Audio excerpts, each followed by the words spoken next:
The following segment is sponsored by Rocky Mountain Power.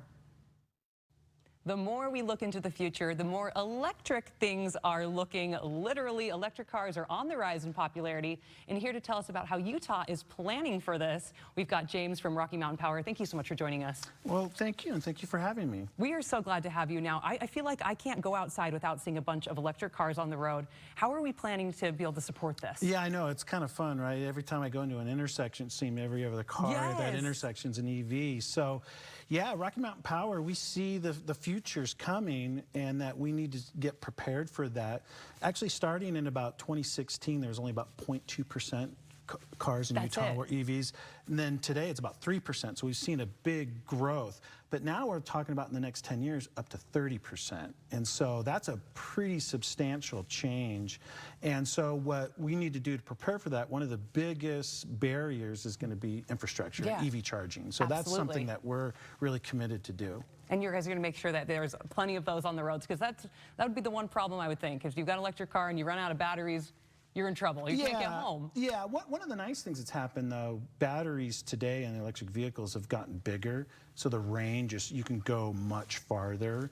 So most people actually should be able to just charge at home and go to work and back and forth and not never have to go to a fueling station. But really where you'll need like charging is when you go long distance and across the state. So that's something that we want to do. We want to make sure we can put that in so you can go anywhere you want to go in the state. Sky is the limit. So what is this going to mean for our environment? Obviously, we know it's no secret. Our air is not great, especially when it gets a little bit colder. We get all socked in. Yeah. So PM 2.5 is the wintertime pollution, and transportation's the single largest source. Ozone is a summer pollution, which is coming as well. So it's one of those big. So zero-emitting vehicles is the solution because transportation is the largest contributor. The other aspect is greenhouse gases as well, so with climate change. And so transportation actually is the largest sector in there that contributes to greenhouse gases as well. So going with zero-emitting electric vehicles allows us to really address these environmental issues. Well, and we're not going to be able to stop going. Like that's it. We still have to be able to get around. We have to be able to drive. So why do you think that somebody should make that switch to the electric car? Well, the big thing is they're besides being cleaner, they're actually cheaper to operate. You've got my attention, James, right there. Yeah. So gasoline, electricity is cheaper than gasoline. So right now, I don't even know what was it, like $3.80 or something like that. It's so high right now. So kind of an equivalent would be about $1 a gallon. Actually, a little bit less if for electricity to fill up that battery, like you're filling up a gas tank, it'd be about $1 a gallon.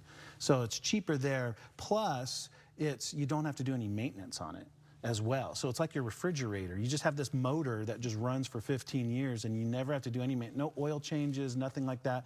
You just do it and you never have to do any work on it. Okay, the upside sounds limitless to this. I'm now starting to get lower back pain as I'm watching at the gas pump just because it's getting so expensive. Where can we go for more information? RockyMountainPower.net is EVs if you want to find out about EVs and what we're doing, where we're looking to install chargers across the entire state.